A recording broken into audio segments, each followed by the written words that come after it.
வணக்கம் மாணவர்களே. இந்த வீடியோவில் 12ஆம் வகுப்பு கணிதம் அத்தியாயம் 7 வகைநுண் கணிதத்தின் பயன்பாடுகள். இதில் எடுத்துக்காட்டு 7ல் 16 பார்க்க போகிறோம். என்ன கொடுத்துருக்காங்க பாருங்க. y = sin x என்ற வளைவரைக்கும் மிகை x அச்சிற்கும் இடைப்பட்ட கோணம் காண்க. பாருங்க, y = sin x என்ற வளைவரைக்கும் மிகை x அச்சிற்கும் இடைப்பட்ட கோணத்தை நம்ம கண்டுபிடிக்கணும். ஒரு சின்னதாக ஒரு படம் போட்டுடலாமா? பாருங்க, இது x அச்சு, இது y அச்சு. இங்கே 0 இல்லையா? மிகை பகுதினா அந்த வலது பக்கம் இருக்கிறது மட்டும்தான். இதில் சைனோட மதிப்பு எப்படி இருக்கும் பாருங்க. +1க்கும் -1க்கும் இடைப்பட்டதாக இருக்கும். சைன் 0ஓட மதிப்பு 0 தான். அப்போ பாருங்க, இப்படி இருக்கும். சைனோட வரைபடம், கிராஃபு, வளைவரை நமக்கு இப்படி இருக்கும். இப்படி போய்கிட்டே இருக்கும்.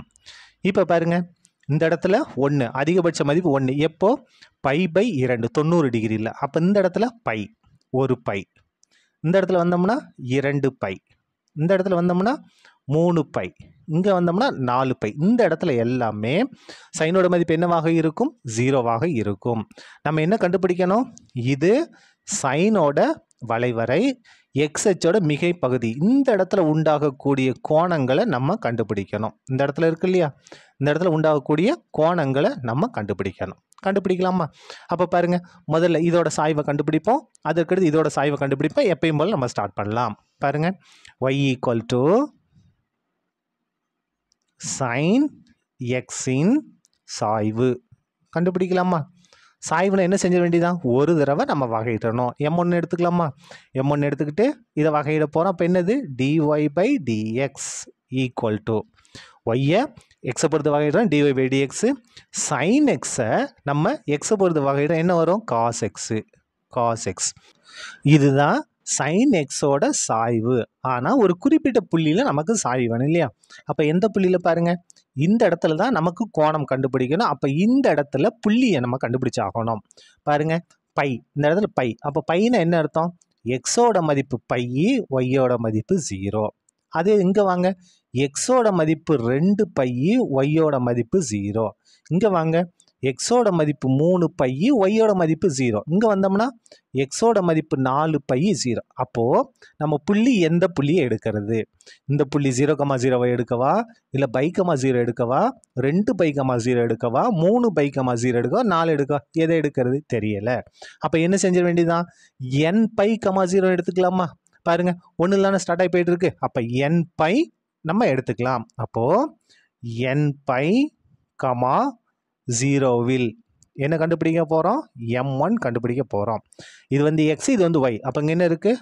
cos x.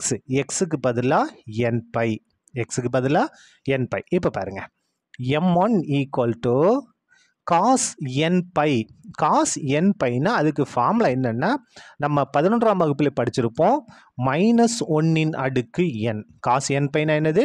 -1 அடுக்கு n. இங்கே என்னன்றது என்ன அப்படின்னா இயல் எண்.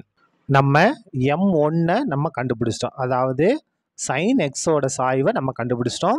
இந்த இடத்துல இந்த ஃபார்முலா மறந்துடக்கூடாது. cos n π அப்படின்னா -1 அடுக்கு n. இதை தான் நம்ம இந்த இடத்துல மாற்றிருக்கோம். இப்போது இந்த எக்ஸ் அச்சு இருக்கு இல்லையா? அதனுடைய சாய்வை நம்ம கண்டுபிடிக்கணும். பாருங்க, எக்ஸ் அச்சின் சாய்வு, எக்ஸ் அச்சின் சாய்வு. எக்ஸ் அச்சோட சாய்வு என்ன? அதாவது எக்ஸ் அச்சோட சமன்பாடு என்னன்னா, எக்ஸ் அச்சின் சமன்பாடு, எக்ஸ் அச்சின் சமன்பாடு y = 0. எக்ஸ் அச்சோட சமன்பாடு y = 0 நம்ம 9ஆம் வகுப்பில் படிச்சிருப்போம். இதை நம்ம வகையிட்டா என்ன வரும்? dy/dx. எக்ஸை பொறுத்து வகையிட்டா dy/dx, 0 வகையிட்டா 0 தான். அப்போ இதான் என்னது? m2. அப்போ m2ஓட மதிப்பு என்ன? 0. நம்ம எதுவுமே பிரதியிடவே முடியாது. அப்போ சாய்வு என்னது? 0. அதாவது எக்ஸ் அச்சோட சாய்வு 0. எக்ஸ் அச்சின் சமன்பாடு y = 0. வகையிட்டா தான் நமக்கு என்ன கிடைக்கும்? சாய்வு கிடைக்கும். வகையிட்டா நமக்கு என்ன வந்திருக்கு? 0 வந்திருக்கு. அப்போ m2 மதிப்பு 0. இப்போ நம்ம இரு வளைவரைகளுக்கு இடைப்பட்ட கோணம் கண்டுபிடிக்கலாமா?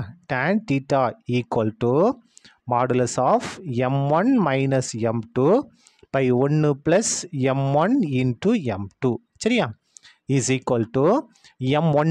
m1ஓட மதிப்பு நம்ம இங்கே கண்டுபிடிச்சிட்டோம். என்ன கண்டுபிடிச்சிருக்கோம்? -1 அடுக்கு n - m2ஓட மதிப்பு 0 /1 + m1ஓட மதிப்பு -1 அடுக்கு n, m2ஓட மதிப்பு 0. மறக்காமல் மாடுலஸை போட்டுங்க.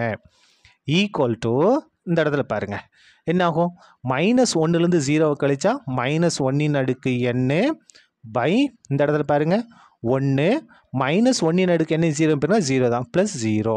இப்போ பாருங்க ஈக்குவல் டு இங்கே மாடுலஸ் இருக்கிறதுனால நம்ம இங்கே எண்ணுக்கு என்னன்னாலும் கொடுக்கலாம். 1 கொடுத்தாலும் சரி, 2 கொடுத்தாலும் 3 கொடுத்தாலும் சரி, இங்கே ப்ளஸ்ன்னு வந்தாலும் ப்ளஸ் தான் வரும், மைனஸ்னு வந்தாலும் மைனஸ் தான் வரும். ஏன்னா இங்கே மாடுலஸ் இருக்குது. அப்போது இந்த தொகுதிக்கு நம்ம மாடுலஸ் எடுத்தோம்னா +1 தான் வரும். இங்கே எண்ணுக்கு பதிலாக என்ன மதிப்புனாலும் கொடுத்தாலும் சரி நமக்கு +1 -1 தான் வரும். என்ன வந்தாலும் சரி அதுக்கு நம்ம மட்டும் எடுத்தோம்னா நமக்கு என்ன வரும், +1 தான் வரும். அதுக்கு அடுத்தது 1ஐயும் 0ஐயும் கூட்டினோம்னா 1. அப்போ இந்த 1 அப்படியே வந்துடும். என்ன அர்த்தம், 1/1 1ன்னு தான் அர்த்தம். எதோட மதிப்பு, tan தீட்டாவோட மதிப்பு.